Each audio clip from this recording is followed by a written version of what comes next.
Départ complètement fou sur cette 9e étape. Du vent, des bordures, les favoris à l'avance sous l'impulsion des Jumbo.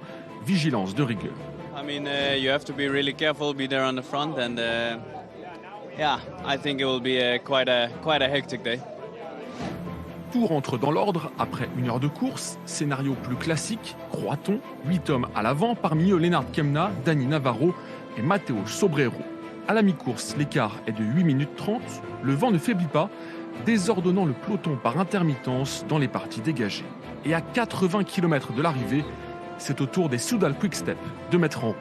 Ça y est, ça a cassé. 1, 2, 3, 4, 5 groupes et ça va partir. Ils sont une vingtaine à s'accrocher dans le groupe des favoris. Lenny Martinez et Romain Bardet en sont absents. Peu à peu, les choses se calment de nouveau. Les coureurs sont à l'abri du vent, désormais de dos. Il faut une trentaine de kilomètres pour qu'une nouvelle jonction s'opère. L'écart avec les échappés est alors de 3 minutes 30. Mais les équipes de leaders ne semblent pas vouloir la victoire d'étape à tout prix.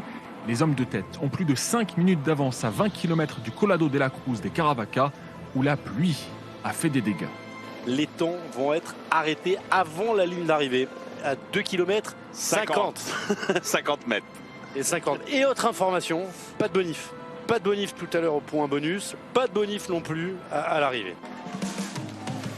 Au pied de l'ultime ascension, la Movistar imprime son rythme. La Soudal prend le relais. À l'avant, Lennart Kemna est en train de faire la différence sur Matteo Sobrero. En mètre, il n'y a pas grand-chose, hein, mais je pense que les deux sont rupteurs. Hein. Allez, un petit sprint et tu rentres. C'est ça. Allez, tombe-nous dedans, danseuse. Il est juste là. L'Allemand s'envole et devient le 106e coureur de l'histoire à remporter une étape sur les 3 grands tours.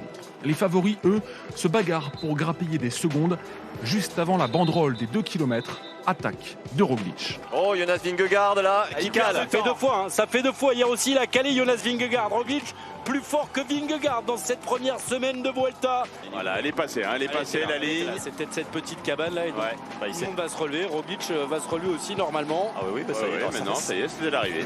Écart infime et les 2 derniers kilomètres tranquilles contrastent avec une journée bien animée.